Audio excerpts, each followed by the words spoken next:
Okay, video number 3, sectoral contribution. Sectoral ఇక్కడ మనకి examiner football ఆడేసుకుంటాడు. కొంచెం మనకు కూడా పని ఎక్కువ ఉంటుంది ఇక్కడ. ఈ సెక్టోరల్ కాంట్రిబ్యూషన్లో ఎగ్జామినరు పండగ చేసుకుంటాడు అనమాట. బోల్డెన్ చోట్ల క్వశ్చన్ వేసుకోవచ్చు. సో అది మనం కొంచెం వర్కౌట్ చేయాలి జాగ్రత్తగా. నా ఓకే, ఈ కంపారిటివ్ స్టడీకి మీకు A4 సైజ్ పెట్టాను కదా గ్రూప్లో, టెలిగ్రామ్ గ్రూప్లో. సరే, ఇప్పుడు ఏంటంటే మనం ఫస్ట్ కరెంట్ ప్రైసెస్తో మొదలవుదాం. అగ్రికల్చర్ సెక్టర్ నుంచి అమౌంట్ ఎంత ఉంది, don't worry about the amount. Percentage contribution important. Current ప్రైసెస్లో 23-24లో అగ్రికల్చర్ సెక్టర్ నుంచి జీవీఏ కాంట్రిబ్యూషన్ అని ఉంటుంది. ఇంకా జిఎస్డిపి అలాంటిది ఏముండదు. జీవీఏలో ఎంత కాంట్రిబ్యూట్ చేసిందని ఇస్తాడు మనకు అఫీషియల్గా, మనకు అంతే, అదే అడుగుతాడు.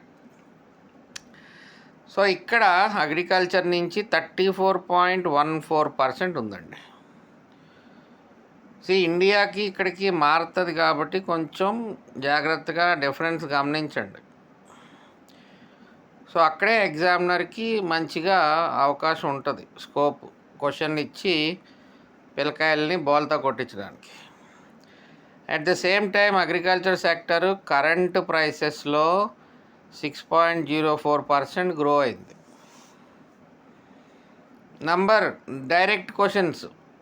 ఏ అగ్రికల్చర్ సెక్టర్ కాంట్రిబ్యూషన్ ఎంత, అగ్రికల్చర్ సెక్టర్ గ్రోత్ రేట్ ఎంత, direct question. Industry sector contribution ఎంత కరెంట్ ప్రైసెస్లో, 25.69%. గ్రోత్ రేట్ ఎంత, 8.46%. సర్వీస్ సెక్టర్లో గ్రోత్ రేట్ అది కాంట్రిబ్యూషన్ 40.16%. Growth rate 11.01%. ఇంకా next famous question, toughest question, ascending ఆర్డర్లో పెట్టమంటాడు. కరెంట్ ప్రైసెస్లో సర్వీసెస్ ఇవి అటు ఇటు తిప్పుతాడు అనమాట. ఇది ఉంది కదా, అసెండింగ్ ఆర్డర్ అంటాడు, లేకపోతే డిసెండింగ్ ఆర్డర్ అంటాడు. ఇంకా 4 ఆప్షన్లు ఎత్తాడు. Agriculture services industry, agriculture industry services, services industry agriculture, service agriculture industry. మనకి ఎగ్జాక్ట్గా ఈ పర్సంటేజెస్ తెలియాలి, కాంట్రిబ్యూషన్ బట్టి తెలియాలి. సో మన ఇండియాకి రివర్స్లో కొంచెం ఫస్ట్ సర్వీసెసే ఇండియాలో. ఇక్కడ మనకి అగ్రికల్చర్ వచ్చింది కరెంట్ ప్రైసెస్లో, ఇండస్ట్రీ తక్కువ ఉంది. అదే అనామలీ మనకిని ఇండియాకి. అంటే మనది కొంచెం అగ్రేరియన్ ఎకానమీ అన్నట్టు కొంచెం అర్థం చేసుకోవచ్చు. We're not that much developed అన్నట్టు when we compare with Hyderabad. పోయింది కదా మనకి ఇప్పుడు. So we don't have that much industry now. So అక్కడ అలాంటి కాన్సెప్ట్స్ అన్నీ బయటకు వస్తాయి ఈ కాంట్రిబ్యూషన్లో. తర్వాత అలాగా ఇది వెరీ ఇంపార్టెంట్ టఫెస్ట్ క్వశ్చన్ ఇది. ఈ descending order in current prices అంటాడు. మోస్ట్లీ అడిగితే కరెంట్ ప్రైస్ అడగచ్చండి, కాన్స్టెంట్ కొంచెం ఛాన్సెస్ తక్కువ ఉంటాయి. కరెంట్ ప్రైసెస్లో అడగడానికి అవకాశాలు ఎక్కువ. ఈ సెక్టోరల్ కాంట్రిబ్యూషన్లో కరెంట్ ప్రైసెస్లో ఉన్న దాని మీద అడగడానికి అవకాశం కొంచెం ఎక్కువ కాన్స్టెంట్ ప్రైసెస్ కంటే. బట్ ఎనీవేస్ రెండు జాగ్రత్తగా 100 రోజులు ఉన్నాయి కాబట్టి కొంచెం జాగ్రత్తగా బట్టి పట్టండి. బట్టి పట్టడం అంటే ఏం లేదు, చూస్తూ ఉండడమే. రోజు ఒకసారి చూసాం అనుకోండి, అయ్యే గుర్తుంటాయి. ఇంకా వేరే మార్గం ఉండదు. 100 రోజులు రోజు చూడడమే. గ్రోత్ రేట్స్కి వచ్చేసరికి కూడా క్వశ్చన్ ఉంటుంది. గ్రోత్ రేట్స్లో కూడా ఇలాగ అడగచ్చు, లేదా డైరెక్ట్గా 11.01% దేని గ్రోత్ రేట్ అని అడగచ్చు. కరెంట్ ప్రైసెస్లో కింద 3 ఇచ్చి ఇంకోటి ఏదో తగిలిచ్చి 11.01% గ్రోత్ రేట్ దేనికి సంబంధించింది అని అడగచ్చు. లేదా డైరెక్ట్గా అగ్రికల్చర్ గ్రోత్ రేట్ ఎంత కరెంట్ ప్రైసెస్లో 23-24 ఓవర్ 22-23 అని అడగచ్చు. సో ఇది ఇక్కడేమో అగ్రికల్చర్ వచ్చింది, ఏది కాంట్రిబ్యూషన్కి వచ్చేసరికి. గ్రోత్ రేట్కి వచ్చేసరికి మళ్ళీ ఇండస్ట్రీ వచ్చింది. సో అది మీరు స్లోగా 100 డేస్ జాగ్రత్తగా స్టడీ చేయడమే. ఇక్కడ తమాషా చూసారా, కాన్స్టెంట్ ప్రైస్కి వచ్చేసరికి ఓన్లీ 1.69% కాంట్రిబ్యూషన్ ఉంది. అంటే దాని అర్థం ఏంటి? ఇన్ఫ్లేషన్. మనం ఏం చదువుకుంటున్నాం? ఇన్ఫ్లేషన్లో ఫుడ్ ఇన్ఫ్లేషన్ ఎక్కువ ఉంది భారతదేశంలో అంటున్నాం. అందుకనే ఇంత కాంట్రిబ్యూషన్ చేసింది. మనం కంపేర్ చేస్తే ఇక్కడ గ్రోత్ రేటు 6.04% ఉంది, కానీ ఇక్కడ 1.69% ఉంది.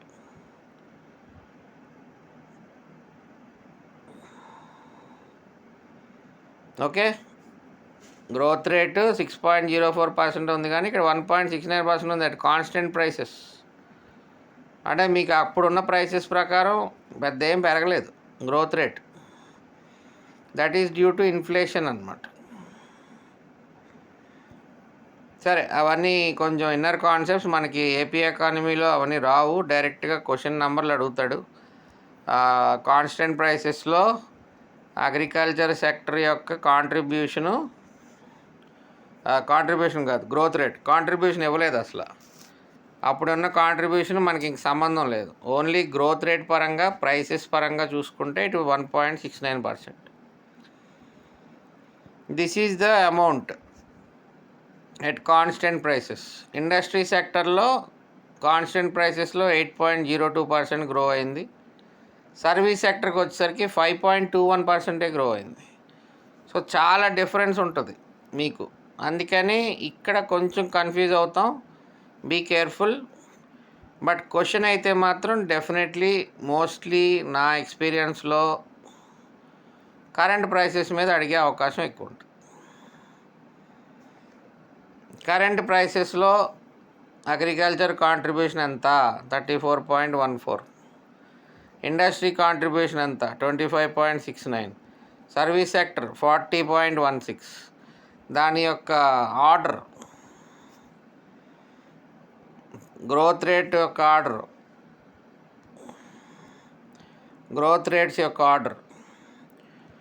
సో అది. సో మీరు చదివేటప్పుడు A4 సైజ్ ఉంటుంది కాబట్టి please do comparative study. Try to remember. ఒక సూపర్ఫిషియల్గా గుర్తుపెట్టుకోవడానికి ట్రై చేయండి. 34.14, 25.69, 40.16. That is the basic contribution of GVA in GVA. తర్వాత నెక్స్ట్ స్టెప్కి వచ్చేసరికి దాని ఆర్డరు, ఆ తర్వాత ఇది ఈజీగానే గుర్తుపెట్టుకోగలుగుతాం. 11.01% service sector, 8.46 industry sector, 6.04 agriculture sector. ఈ కరస్పాండింగే కొంచెం మనం ఇబ్బంది పడే అవకాశం ఉంటుంది మనం గుర్తుపెట్టుకోవడానికి. సో అది కొంచెం జాగ్రత్తగా గమనించుకోండి.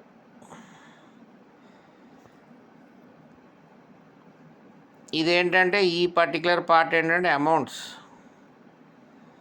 At current prices, constant prices.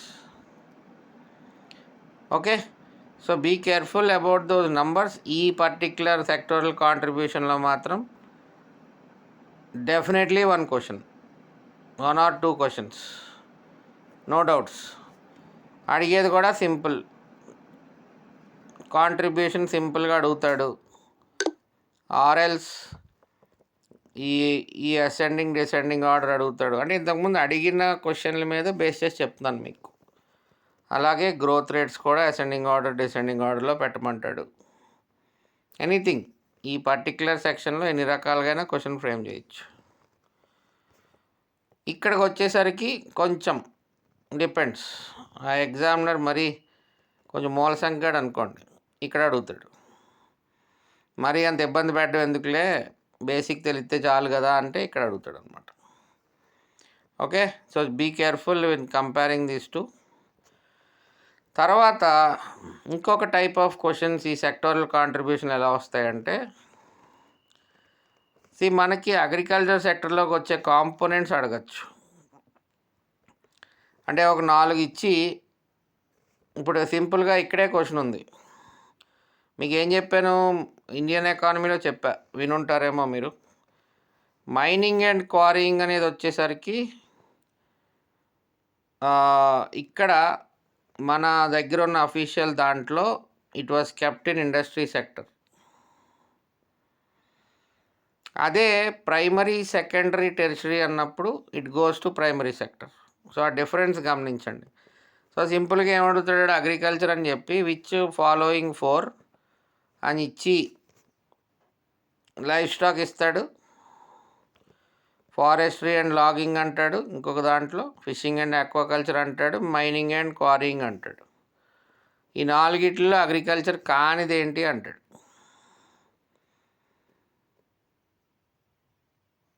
Okay, అలాగనమాట. అట్లాగా కొన్ని క్వశ్చన్స్ వచ్చే అవకాశం ఉంటాయి. ఈ అగ్రికల్చర్లోకి ఏమొస్తాయి? అగ్రికల్చర్ అనేది ఒక బ్రాడర్ కాన్సెప్ట్. అందులో మళ్ళీ agriculture and horticulture sub components, live stock అనేది ఒక కాంపోనెంట్, ఫారెస్ట్రీ అండ్ లాగింగ్ అనేది ఇంకో కాంపోనెంట్, ఫిషింగ్ అండ్ ఆక్వాకల్చర్ అనేది ఇంకో కాంపోనెంట్. ఇండస్ట్రీలోకి ఏమొస్తాయి? మైనింగ్ అండ్ క్వారీయింగ్ వస్తుంది, మ్యానుఫ్యాక్చరింగ్ వస్తుంది, ఎలక్ట్రిసిటీ, గ్యాస్, వాటర్ సప్లై వస్తాయి, కన్స్ట్రక్షన్ వస్తాయి. సర్వీస్ సెక్టర్ అనేసరికి trade, hotels and restaurants, transport, storage and communications యొక్క బ్రాడర్ హెడ్ అది. అందులోకి వచ్చేది railways, transport by other means and storage, communications. మళ్ళీ ఫైనాన్సింగ్, ఇన్సూరెన్స్, రియల్ ఎస్టేట్, అందులో మళ్ళీ ఇవన్నీ ఉంటాయి. Professional services, banking and insurance, real estate, ownership and dwellings. ఫైనల్గా కమ్యూనిటీ, సోషల్ అండ్ పర్సనల్ సర్వీసెస్లోకి వచ్చేసరికి public administration, other services. So ఇవన్నీ సింపుల్గా క్వశ్చన్స్ అనమాట. ఏదో ఒక 4 ఇచ్చి ఇందులో కాందేంటి, దేనికి సంబంధించింది అలా అడిగే అవకాశం ఉంటుంది. ఇంకా అల్ట్రాగా అడగాలంటే ఇంకా లోపలికి వెళ్ళిపోయి వీటి యొక్క కాంట్రిబ్యూషన్ అడుగుతాడు. నేను గీసినవే పొటెన్షియల్ క్వశ్చన్స్ అనమాట. ప్రతిదీ ఎవడో గుర్తుపెట్టుకోలేడు. ఎవడో ప్రతి పాయింట్, ఇప్పుడు ఇన్ని ఉన్నాయి, ఇవన్నిటికీ మీకు ఆ డాక్యుమెంట్లో అగ్రికల్చర్ ఎంత కాంట్రిబ్యూట్ చేసింది, అందులో సబ్ కాంపోనెంట్ ఇదెంత కాంట్రిబ్యూట్ చేసింది, ఇదెంత కాంపోనెంట్ ఇదెంత కాంట్రిబ్యూట్ చేసింది, ఇదెంత కాంట్రిబ్యూషను, అన్ని డీటెయిల్స్, సబ్ డీటెయిల్స్ ఉంటాయి. But humanly not possible. అందుకని question will not be framed which cannot be remembered by. ఏంటి అందరూ స్మైలీలు పెట్టి ఊరుకున్నారు, కామెంట్ పెట్టకుండా?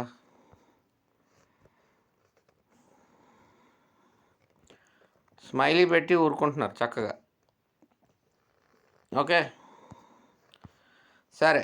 ఇట్లాగా each and every contribution it's not necessary.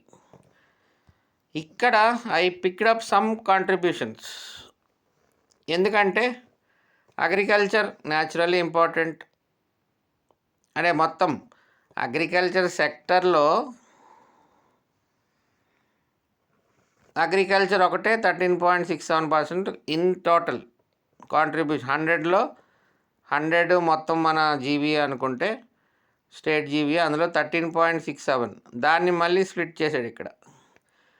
హార్టికల్చర్ని black చేశా, ఎందుకంటే మనం recent current events, AP economy, నేను 10th ఆగస్ట్ నుంచి కరెంట్ అఫైర్స్ చెప్తున్నాను కదా, అందులో మీకు హార్టికల్చర్ మీద ఫోకస్ ఎక్కువ ఉంది. మీరు గమనిస్తే హార్టికల్చర్ మీద ఫోకస్ ఎక్కువ ఉంది. స్టోరేజ్ ఎక్కువైపోయిందట జీమెయిల్.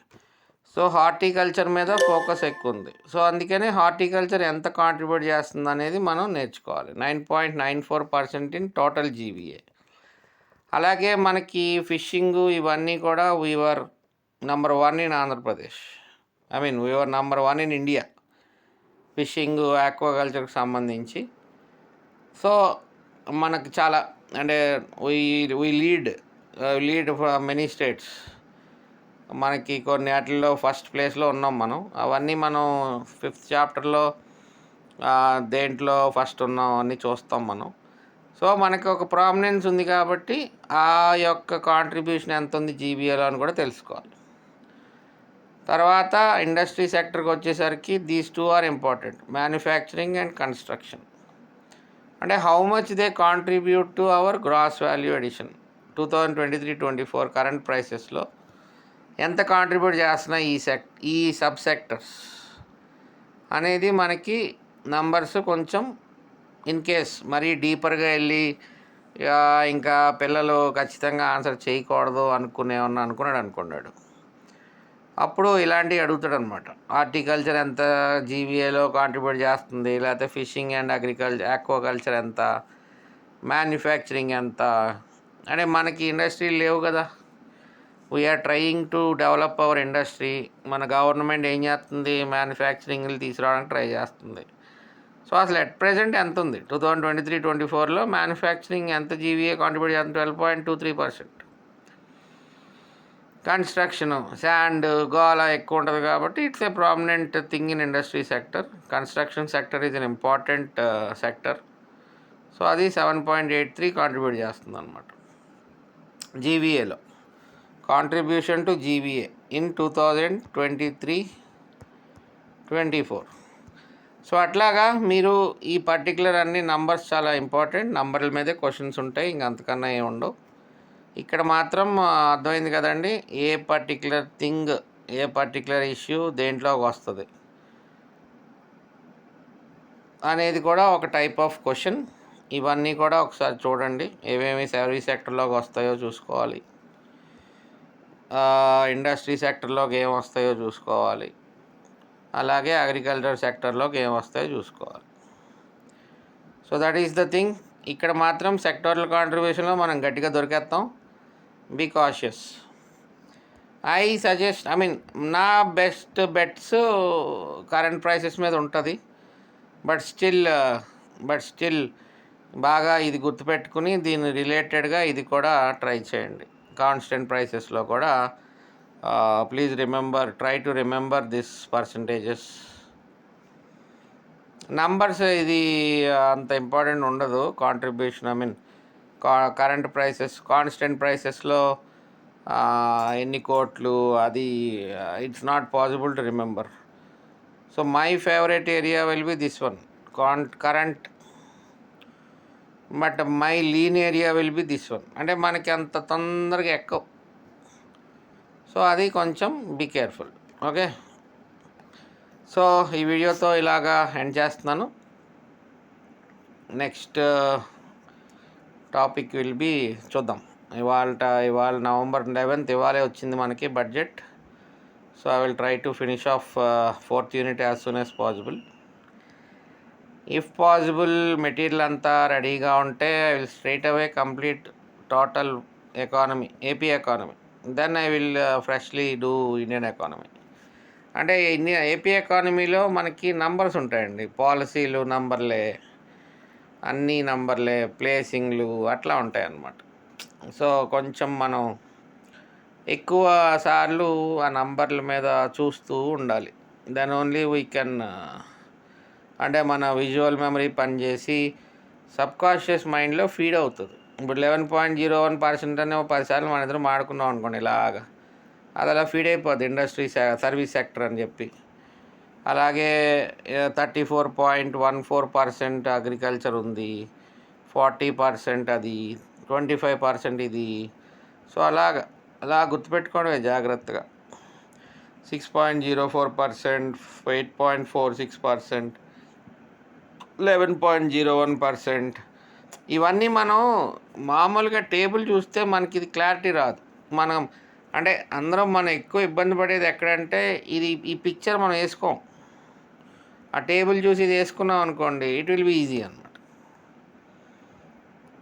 ఆ పిక్చర్ చూసి సర్వీసెస్, అగ్రికల్చర్ ఇలా ఇది మనం చూస్తూ ఉంటే రోజు will get a definite clear cut. That's the difficulty in AP economy. అంటే అక్కడ మీకు టెక్స్ట్ బుక్స్లో ఈ టైప్ ఆఫ్ డయాగ్రామ్ ఇచ్చాడంటే హ్యాపీ. మనకి ఎకనామిక్ సర్వేలో కానీ, ఇండియన్ బడ్జెట్లో కానీ, ఎక్కడ టేబుల్స్లో కానీ ఈ టైప్ ఆఫ్ పిక్చర్ ఉండదు. సో ఆ పిక్చర్ మనం వేసుకుంటే పేపర్ మీద విల్ గుడ్, సగం వరకు problem solve. Okay, right then, take care.